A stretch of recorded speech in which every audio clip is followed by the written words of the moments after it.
El Imperio Romano fue el tercer periodo de la antigua civilización romana. El primer periodo fue la monarquía y el segundo la república. Repasemos muy brevemente el origen de Roma. Según la tradición romana, el origen de Roma se remonta a los hermanos gemelos Rómulo y Remo, que de bebés fueron amamantados por la loba Capitolina. Más tarde, Rómulo mató a Remo y fundaría la ciudad de Roma sobre el monte Palatino, convirtiéndose en su primer rey. La forma política de Roma será la monarquía hasta que fue expulsado el último rey, Tarquinio el Soberbio. Después de la expulsión del monarca se creó un senado permanente que decidió abolir la monarquía, convirtiendo a Roma en una república. Durante la etapa republicana, su principal competidora fue la ciudad púnica de Cartago. Las guerras púnicas llevaron a Roma a salir de sus fronteras naturales, en la península itálica, y a adquirir poco a poco nuevos dominios que debía administrar, como Sicilia, Cerdeña, Córcega, Hispania y Liria. Fue en ese momento, al comienzo mismo de la República, cuando las conocidas siglas SPQR, Senatus Populus Quae Romanus, algo así como el Senado y el pueblo romano, se convirtieron en el símbolo de Roma. Roma se hizo con el control de la cuenca mediterránea. Los dominios se hicieron tan extensos que pronto fueron difícilmente gobernables por un senado incapaz de moverse de la capital ni de tomar decisiones con rapidez. Así fue como surgieron personajes ambiciosos como el general Julio César, quien no solo amplió los dominios de Roma conquistando la Galia, sino que desafió la autoridad del Senado romano y reveló la importancia que tenía poseer la autoridad sobre las tropas para obtener rédito político. Tras la guerra civil que lo enfrentó a Pompeyo y al Senado, César se había erigido en mandatario absoluto de Roma y se había hecho nombrar Dictator Perpetuus. Tal osadía no agradó a los miembros más conservadores del Senado romano que conspiraron contra él y lo asesinaron durante los idus de marzo, dentro del propio Senado, lo que suponía el restablecimiento de la República, cuyo retorno sin embargo sería efímero. El precedente no pasó desapercibido para el joven hijo adoptivo de César, Octavio, quien se convirtió años más tarde en el primer emperador de Roma, tras derrotar en el campo de batalla primero a los asesinos de César y más tarde a su antiguo aliado, Marco Antonio, unido a la reina Cleopatra de Egipto, en una ambiciosa alianza para conquistar Roma. A su regreso a Roma, el poder de Octavio fue enorme, tanto como lo fue la influencia sobre sus legiones. En el año 27 a.C. se estableció una ficción de normalidad política en Roma, otorgando a Augusto por parte del Senado el título de Imperator Caesar Augustus. El título de emperador, que significa vencedor en la batalla, lo convertía en comandante de todos los ejércitos. Formalmente nunca aceptó el poder absoluto, aunque de hecho lo ejerció. Aseguró su poder manteniendo un frágil equilibrio entre la apariencia republicana y la realidad de una monarquía dinástica.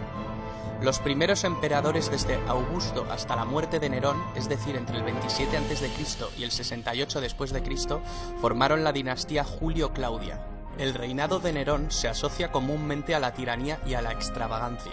Se lo recuerda por una serie de ejecuciones sistemáticas, incluyendo la de su propia madre y sobre todo por la creencia generalizada de que mientras Roma ardía en un gran incendio, él lo contemplaba desde la distancia tocando la lira.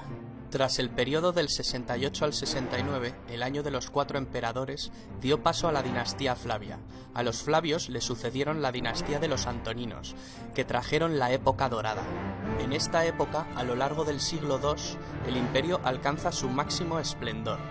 Destacar la figura del emperador Trajano, nacido en Hispania.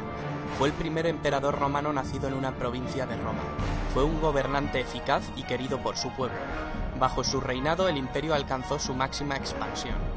El último de los llamados 5 buenos emperadores de la dinastía antonina fue Marco Aurelio, al que le sucedió su hijo natural Cómodo, con el que reaparecerían muchos de los problemas previamente presentes en cuanto a sucesiones e inestabilidad. Tras el asesinato de Cómodo por su guardia pretoriana, el imperio se sumió en una época de confrontación civil, tras la que asumió el trono Septimio Severo, quien instauró la dinastía Severa, que termina con Alejandro Severo. Después entramos en lo que se conoce con la crisis del siglo III, un periodo de 50 años de duración. Es un periodo de profunda crisis, durante el cual se producen fuertes presiones de los pueblos exteriores y una fuerte crisis política, económica y social en el interior del imperio. Tras una fase de anarquía militar en el que la seguridad y la unidad del imperio se habían visto gravemente comprometidas, diferentes emperadores de origen ilírico y danubiano lograron reunificar el imperio y sentar las bases para restablecer la situación. Esta crisis se estabiliza con el ascenso de Diocleciano, que llevó a cabo un importante programa de reformas. El emperador Diocleciano comprendió que el imperio era demasiado vasto para gobernarlo en circunstancias tan graves, y decidió trocearlo. Esta época es conocida como la tetrarquía, o gobierno de cuatro. Implicaba que el gobierno del imperio se repartía geográficamente entre 4 gobernantes. Este sistema fue útil mientras estuvo al mando, pero colapsó en el momento en que éste abdicó. La gran persecución de Diocleciano fue la última y quizá la más sangrienta persecución de cristianos en el Imperio Romano. El sistema de la tetrarquía desembocó en una lucha entre gobernantes en la que solo podía quedar un emperador. Este fue Constantino el Grande, legalizador de la religión cristiana por medio del Edicto de Milán en el año 313. Convocó el primer concilio ecuménico universal en Nicea, en el año 325. En este concilio se unifican los dogmas y se sientan las bases del credo oficial. Se considera que esto fue esencial para la expansión de esta religión. Constantino fue el primer emperador cristiano. En esta etapa se produce el traslado de la capitalidad del imperio a la antigua ciudad de Bizancio, reconstruida y ampliada por decisión del emperador que pasó a denominarse Constantinopla. El imperio poco a poco fue entrando en declive. El emperador Teodosio I hizo de la religión católica la religión oficial del imperio. Tras su muerte, en el año 395, llega por fin la división administrativa del Imperio Romano en 2 mitades repartidas entre sus 2 hijos. Arcadio recibió el Imperio de Oriente y Honorio recibió el de Occidente. El Imperio Romano de Occidente, terriblemente desgastado tras las incansables incursiones bárbaras, el malestar social por la mala gestión de las tierras y el cristianismo, desapareció en el año 476, fecha en la que se inicia la Edad Media. El Imperio Romano de Oriente perduró cerca de 1000 años más, con el nombre de Imperio Bizantino. El Imperio Bizantino, que acaba adoptando el idioma griego, sobrevivió hasta el año 1453, fecha de la caída de Constantinopla, la actual Estambul.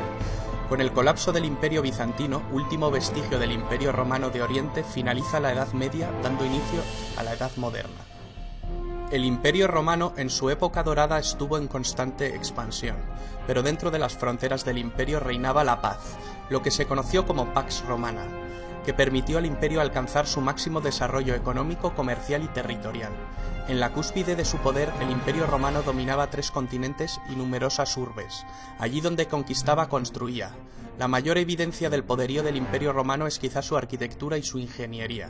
Anfiteatros donde se presenciaban espectáculos de luchas de gladiadores, circos donde se realizaban carreras de cuadrigas, teatros que vieron representaciones de tragedias y comedias, termas, acueductos, calzadas, templos para los dioses, basílicas para administrar justicia. Porque no solo nos dejaron un gran legado arquitectónico, una de las mayores herencias fue quizá el derecho romano, uno de los más importantes cuerpos de legislación de la humanidad, y sin duda alguna el primero de Occidente y base del derecho actual. El Imperio Romano consiguió dominar una vasta extensión territorial, con unas mismas costumbres, un mismo modus vivendi para una ciudadanía multiétnica. Este dominio territorial no fue posible sin el ejército más poderoso del mundo, y sus unidades de infantería, las legiones. Durante el imperio el ejército estaba formado por 30 legiones de unos 5.300 hombres cada una. Cada legión se dividía en 10 cohortes, y estas a su vez en centurias. La centuria era la unidad básica de infantería, formando la espina dorsal de las legiones. Cada centuria constaba de 80 hombres y era comandada por un centurión. Para entrar en la milicia, una condición indispensable era ser ciudadano romano. Los esclavos lo tenían completamente prohibido. La sociedad se dividía en varios estamentos. Los ciudadanos romanos se dividían en patricios y plebeyos. Se denominaba patricios a las familias más antiguas de Roma, quienes formaban una aristocracia. Poseían privilegios. Al principio estas familias componían el grueso del Senado. Poco a poco, la descendencia de estas grandes familias fue desapareciendo. Con el paso del tiempo, el término patricio dejó de tener el significado que se le había dado hasta entonces, para significar aristócrata o poderoso, pero sin distinción de sangre. Los plebeyos solían ser campesinos, artesanos, comerciantes, y también constituían el grueso del ejército. Luego estaban los esclavos. Los esclavos no tenían derechos de ningún tipo. Normalmente eran prisioneros de guerra. El número de esclavos en Roma llegó a ser enorme con la expansión del imperio. Se les obligaba a hacer los trabajos más duros. Se puede decir que su destino dependía de la benevolencia o crueldad de su amo. Muchos de estos esclavos eran utilizados para satisfacer las ansias de diversión del emperador y del pueblo. Los esclavos podían ganar su libertad de diversos modos. A los esclavos liberados se les llamaba libertos. Para bien o para mal, Roma está enraizada en nuestras tradiciones políticas, culturales y literarias, en nuestra forma de pensar. Es imposible entender la idiosincrasia de Occidente sin la civilización romana.